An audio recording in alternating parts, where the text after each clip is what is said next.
வணக்கம் உறவுகளே. விஷயம் இப்ப முற்றிலும் கைமீறி போயிட்டது. மத்திய கிழக்குல இருந்து இப்ப வார செய்திகள் ஒவ்வொன்றும் அடிவயிற்றை கலங்க வைக்குது. இதுவரைக்கும் நாங்க ஏவுகணைகள் ஏவப்பட்ட செய்தியைத்தான் பார்த்தனாங்க. ஆனா இப்ப அல் ஜசீரா கொடுத்திருக்கிற பிரேக்கிங் நியூஸ் என்னண்டா, ஈரானோட ஏவுகணைகள் இப்ப இஸ்ரேலோட மைய பகுதியில நேரடியா விழுந்து வெடிச்சிருக்கு.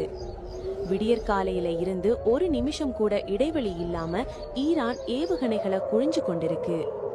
இஸ்ரேலோட வான் பாதுகாப்பு வேலிகளை உடைச்சு கொண்டு மத்திய இஸ்ரேல்ல 2 இடங்கள்ல ஏவுகணைகள் நேரடியா விழுந்திருக்கு என்று முதற்கட்ட தகவல்கள் சொல்லுது. அங்க இப்ப அவசர கால மீட்பு படையினர் அலறிக்கொண்டு ஓடிக்கொண்டிருக்கினர். இதுவரைக்கும் உயிர் சேதங்கள் என்ற விவரம் வெளியாகல.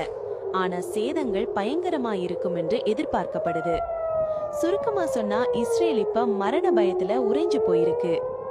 இஸ்ரேலோட கடற்கரை நகரங்களான டெல் அவீவ் மற்றும் ஹைஃபா ஆகிய இடங்களில இருந்து இப்ப வார காட்சிகள் எல்லாம் பயங்கரமா இருக்கு உறவுகளே. விடியற்காலையில இருந்து சைரன் சத்தங்கள் நிக்கவே இல்ல. மக்கள் ஒரு செகண்ட் கூட பதுங்கு குழியை விட்டு வெளியில வர இயலாத நிலைமையில இருக்கினம். ஆனா விஷயம் இஸ்ரேலோட மட்டும் முடியல. இப்ப பக்கத்துல இருக்கிற குவைத் நாட்டுல இருந்து ஒரு பகிர் செய்தி வந்திருக்கு. குவைத் சர்வதேச விமான நிலையத்தை குறிவச்சு ஒரு ட்ரோன் தாக்குதல் நடத்தப்பட்டிருக்கு.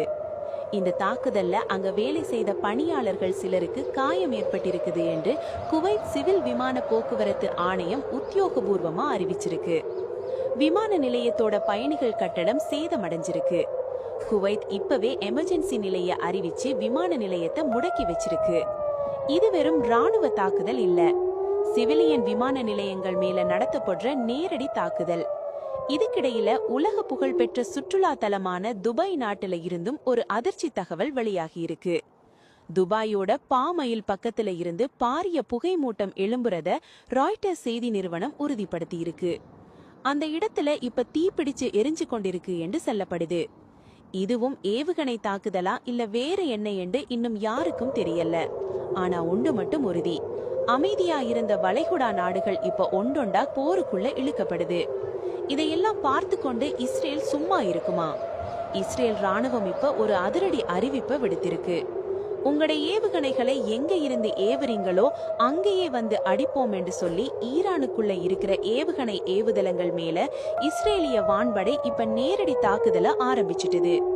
அதாவது போர் இப்ப இஸ்ரேல் மண்ணில இருந்து ஈரான் மண்ணுக்குள்ளேயும் முழு வீச்சுல பாய தொடங்கிட்டுது.